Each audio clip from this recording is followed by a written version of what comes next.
Assalamualaikum warahmatullahi wabarakatuh. Perkenalkan, nama saya Amar Ageng Kurniawan dengan NPM 002 dari kelompok 8 kelas A. Dan kali ini saya akan menjelaskan dua rumusan masalah pertama dalam makalah kami yang berjudul karya tulis ilmiah, yaitu yang pertama adalah apa hakikat karya tulis ilmiah, dan yang kedua adalah apa saja jenis-jenis karya tulis ilmiah. Kita akan masuk mengenai pembahasan pertama, yaitu tentang hakikat karya tulis ilmiah. Dalam rumusan masalah ini, pembahasan yang pertama akan kita lakukan adalah tentang pengertian karya tulis ilmiah. Apa itu karya tulis ilmiah? Jadi, menurut Kamus Besar Bahasa Indonesia, karya ilmiah adalah karya tulis yang dibuat dengan prinsip-prinsip ilmiah, berdasarkan data dan fakta yang diambil dari observasi, eksperimen, atau kajian pustaka.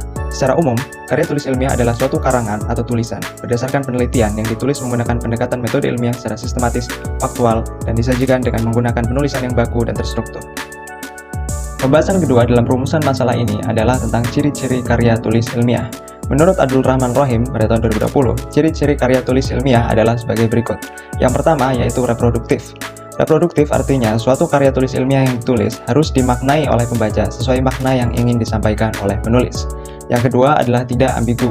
Bahasa yang digunakan dalam karya tulis ilmiah harus jelas dan lugas dengan kaidah bahasa yang baik dan benar. Yang ketiga yaitu tidak emotif. Karya tulis ilmiah ditulis dengan bahasa yang rasional dan tidak melibatkan aspek emosional dari penulis. Yang keempat adalah penggunaan bahasa baku. Karya tulis ilmiah harus memuat kaidah berbahasa yang baik dan benar dalam ejaan, kata, kalimat, dan paragrafnya. Yang kelima adalah penggunaan kaidah keilmuan. Karya tulis ilmiah juga harus memuat istilah-istilah keilmuan berdasarkan topik yang dibahas. Yang keenam yaitu bersifat dekoratif dan rasional. Bersifat dekoratif artinya penulis harus menggunakan kata yang memiliki satu makna, dan rasional artinya bahasa yang digunakan dalam karya tulis ilmiah harus logis. Yang ketujuh yaitu terdapat kohesi dan bersifat straightforward. Kata-kata dalam karya tulis harus bersifat kohesif, artinya terdapat kesinambungan dan kebergantungan antar kalimat dan antar paragrafnya. Penulisan dalam karya tulis ilmiah juga harus bersifat straightforward, yaitu tidak terbelit-belit dan juga langsung ke penjelasan. Yang terakhir yaitu menggunakan kalimat efektif. Kalimat yang digunakan dalam penulisan karya tulis ilmiah tidak bertele-tele dan harus tepat dalam menjelaskan makna yang ingin disampaikan. Untuk rumusan masalah yang kedua, yaitu kita akan membahas tentang jenis-jenis karya tulis ilmiah atau KTI. Dalam pembahasan kami akan menjelaskan tiga jenis karya tulis ilmiah, yaitu yang pertama adalah artikel ilmiah, yang kedua adalah tugas akhir yang terdiri atas skripsi, tesis, dan disertasi, dan yang ketiga kita akan membahas tentang makalah. Pertama, saya akan membahas tentang artikel ilmiah. Artikel memiliki makna yaitu sebuah tulisan atau gagasan tertulis. Secara umum, artikel ilmiah merupakan sebuah penjelasan sistematis yang membahas tentang topik keilmuan tertentu yang bersumber dari hasil penelitian dan atau studi kepustakaan. Dalam penyusunan artikel ilmiah, bahasa yang disajikan harus sesuai dengan kaidah keilmuan dan sesuai dengan ciri-ciri karya tulis ilmiah. Menggunakan kaidah-kaidah keilmuan berarti bahwa artikel ilmiah menggunakan metode ilmiah di dalam membahas, menyajikan, dan mencari solusi dari permasalahan yang dibahas. Artikel juga ditulis menggunakan bahasa baku dan tata tulis ilmiah, dan tetap menggunakan prinsip-prinsip keilmuan yaitu logis, objektif, empiris, jelas, lugas, dan konsisten. Untuk jenis karya ilmiah yang kedua yaitu adalah tugas akhir yang terdiri atas skripsi, tesis, dan disertasi. Karya tulis ilmiah berupa tugas akhir adalah karya ilmiah yang menjadi prasyarat kelulusan untuk mahasiswa di perguruan tinggi baik di jenjang sarjana, magister, maupun doktor.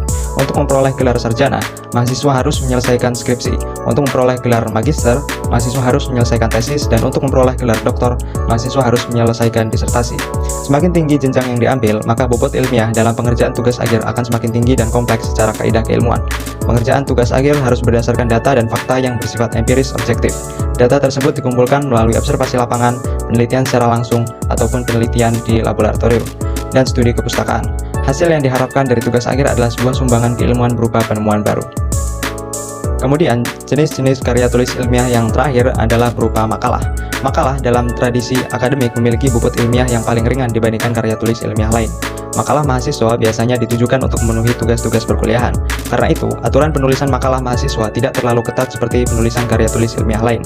Makalah biasanya dibuat berdasarkan kenyataan dalam bentuk sumber-sumber ilmiah yang ada, dan kemudian dikaitkan dengan konsep teoritis dengan menggabungkan cara pikir deduktif, induktif, atau sebaliknya. Itu saja penjelasan dari saya. Untuk penjelasan di rumusan masalah selanjutnya akan dijelaskan oleh saudari Bella Angelica. Terima kasih. Halo semuanya, izin memperkenalkan diri, saya Bella Angelica dengan NPM 29. Di sini saya akan melanjutkan materi dari pemaparan rekan saya tadi, Amar Ageng Kurniawan. Jadi pemaparan materi yang akan saya jelaskan ini mengenai sistematika penulisan karya tulis ilmiah. Baik, pertama yang akan kita bahas yaitu mengenai sistematika penulisan artikel ilmiah. Dalam penulisannya, sistematika penulisan artikel ilmiah ini yang pertama yaitu terdapat judul. Judul ini biasanya berisi informasi terkait hal yang ada dalam artikel secara singkat. Kemudian yang kedua ada nama penulis. Nama penulis ditulis menggunakan nama lengkap tanpa menggunakan gelar akademik. Yang ketiga, ada nama institusi.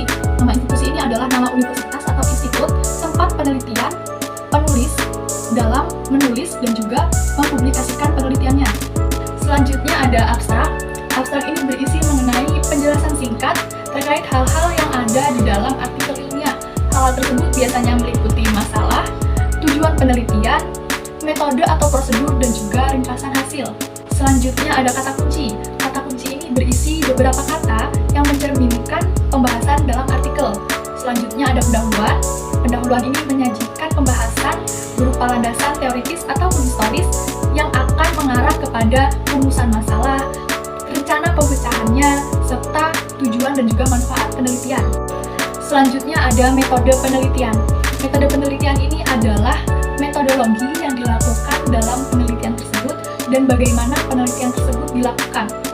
Kemudian ada juga hasil dan juga pembahasan. Hasil dan juga pembahasan ini adalah hal terpenting atau inti dari artikel ilmiah tersebut. Baik, selanjutnya ada kesimpulan. Pada bagian ini penulis menulis secara singkat terkait dengan hasil dan juga pembahasan. Kemudian yang terakhir ada daftar pustaka. Daftar pustaka ini berisi mengenai rujukan yang digunakan dalam penulisan artikel. Selanjutnya kita akan membahas mengenai sistematika penulisan dalam skripsi. Skripsi ini merupakan tugas akhir yang harus diselesaikan oleh mahasiswa sarjana. Dalam sistematika penulisannya, skripsi ini terbagi dalam beberapa bab. Yang pertama ada bab 1, yaitu pendahuluan.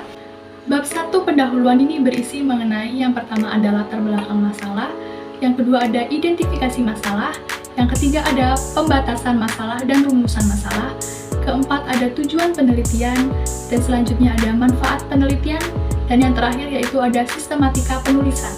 Bab 2 kajian pustaka ini berisi mengenai ada deskripsi variabel X, deskripsi variabel Y, penelitian terdahulu yang relevan, kerangka berpikir, dan juga hipotesis penelitian.